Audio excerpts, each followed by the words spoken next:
everyone, and welcome back to another video. Today is a very exciting day for all of you and kind of nerve-wracking for me because today I will be starting Pony over fences. The people I got Pony from had definitely jumped him or like free lunged him over jumps.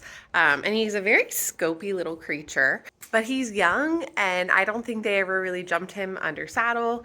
I will be introducing him to some small cross rails today. And I'm going to see what he thinks of it. If you've been following my channel, you might be surprised to see me in a jump saddle because I've really been squarely in the dressage world. But before I started really competing in dressage, I actually did a lot of jumping with Tomcat, and I felt a lot more comfortable in a jump saddle than I did in a dressage saddle, which is funny because the tables have definitely turned, and now I feel so much more comfortable doing dressage than I do jumping. Well, shockingly, that solves my biggest concern right off the bat was whether or not I'd be able to fit him in the girth, the anatomical girth that I have, because I found that he goes a little bit better. The saddle fits a little bit better for him because he's so round in an anatomical girth. But the only girth that I had that was shaped correctly is a size 54. So this pony's got a pretty round barrel, and he actually fit in. If you guys remember my old big bodied thoroughbred moose, this is his girth, and Pony actually managed to fit in it.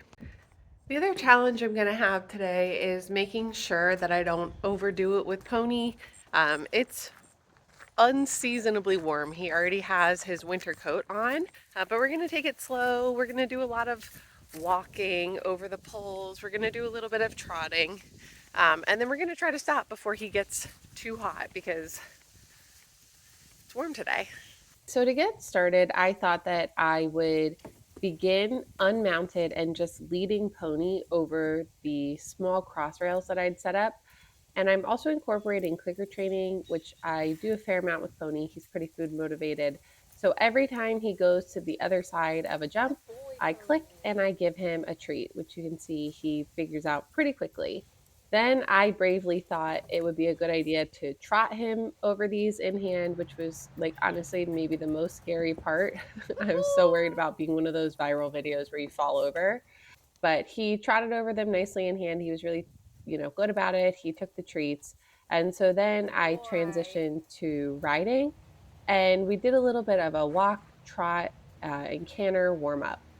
For whatever reason, my video tracking Pivo doesn't seem to work, doesn't seem to like me or respect me. So all you get are the clips where I am in frame of the camera. But yeah, just a little bit of a walk, trot, canter to make sure that he is warmed up before we start jumping. I also wanted to make sure I had a good feel for the saddle fit because, like I said, I've been riding so much in my dressage saddle. I don't really do a lot of riding in this jump saddle. And so sometimes when I sit in it for the first time, the stirrup lengths feel off. So just practicing getting back into the swing of things in a jump saddle again.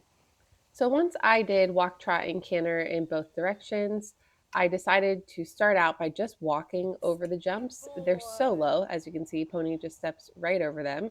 And like I was doing in hand, I stopped and gave him a treat as soon as he gets to the other side. Although I did think to myself, I probably should have asked him to go forward like a few more steps rather than clicking and rewarding as soon as he makes it over the jump, because I don't want him to get in the habit of slamming on the brakes as soon as he gets to the other side of jumps. That's not a good habit. So that time I walked him over again over my other jump and did a few more steps before I click and reward. This was his first trot jump and he just went really easily to the other side. I love this cute little hop. So I took him again, and he was even more relaxed, but I thought maybe he could use just a little bit more energy going into the jump. So I tried to put my leg on over the jump so he would trot in and canter away, which was great, but he picked up the wrong lead. So I said, all right, one more time and I will try to guide him, little inside leg on. And that time he trotted in, cantered away, correct lead. So we came around and did the other cross rail, which is a little bit bigger, and same thing, he jumped that really easily and picked up the correct lead. Pony's really brave. It seemed really easy for him to jump. So then I decided to canter him at the jump for the first time, which he handled like a pro. It was pretty uneventful. He just went right over. He found his distance really easily. I found him very easy to find a distance on. And then after that, we took a pretty long walk break because poor pony is chunky and it was warm. And we got right back to it. What I liked about this jumping session is I feel like ponies historically had an easier time picking up the right lead, and his right lead canter's been a little bit better. And it just seemed like a piece of cake for him. So this was my first time cantering the bigger cross rail. And this is when I realized he's so much fun to jump. Like he's always finding the right stride. He just made the whole thing feel really easy and really fun. So um, obviously I don't dislike jumping, but it does make me a little bit nervous the older I get. And so I appreciate having a pony like Pony who just makes it feel fun and easy. So if it wasn't already abundantly clear, I had a great time filming that video. I hope you had a good time watching the video. If you liked the video, be sure to give it a thumbs up and consider subscribing for more pony content.